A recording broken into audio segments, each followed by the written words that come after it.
I wasn't gonna make this episode, but it is so important. I don't know what your opinions are of crop circles, but On August 15, 2002, a crop circle appeared in Winchester, England. It bared an alien-looking figure holding a disc, and inscribed upon it was a complex binary code. The translation is as follows.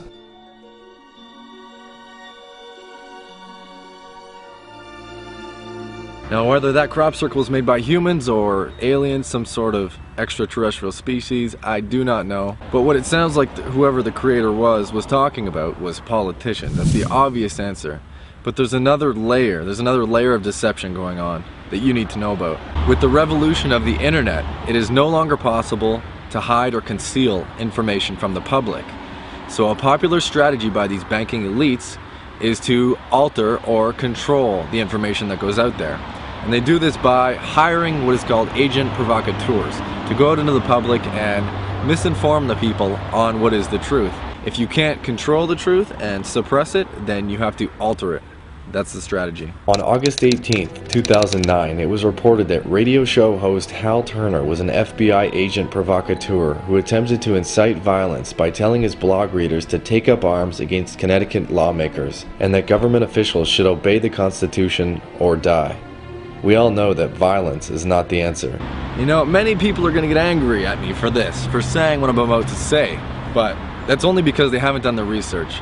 My economic research thus far includes Web of Debt by Ellen Brown, The Secret World of Money, and Uncle Sam Cooks the Books, both by Andrew Gauss, The Revolution and End the Fed by Ron Paul, and The Creature from Jekyll Island by G. Edward Griffin. The deeper I get into my research of the financial system, the more obvious it's becoming to me that we're being deceived by a very dominant figure in the freedom movement.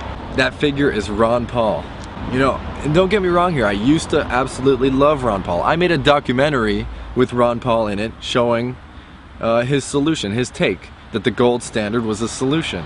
He's a very noble man. I mean, he's delivered over 4,000 babies because he was a doctor before a congressman. He speaks very eloquently, very kind, appears to be a gentle older man. And so it's not hard to slip into a belief system. It's almost like Ron Paul has become a religion, and End the Fed is their mantra or their prayer. But seriously, you have to question these things. You can't just let it slide by and develop these beliefs, because they are very dangerous. A belief system is at the root of all ignorance. It's an excuse not to use your own brain and think for yourself. I mean, he has woken up a lot of people, and I'm happy for that.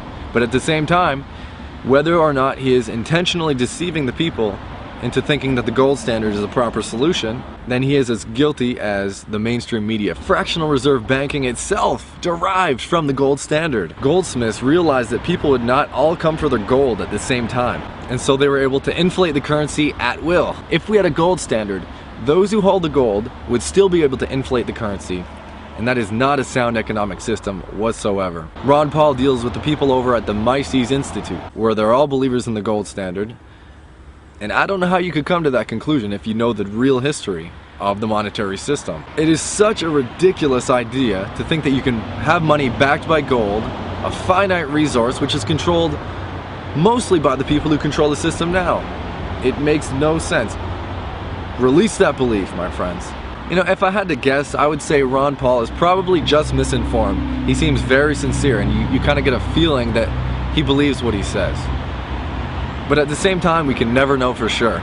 So let's stick to the facts and go with that. Switching to a system of money in which nations issue the currency instead of private banks is our way out of this. If the creators of the 2002 crop circle were trying to truly warn us, there would be nothing more important to warn us about than deception of the monetary system. Monetary reform is the key to our freedom. And there are a couple of doors in front of us. If we choose the wrong key, we're going to be led down a horrible road. Our greatest challenge right now in this time in history is to stick to the facts and to not get caught up in belief systems. Beware the bearers of false gifts and their broken promises.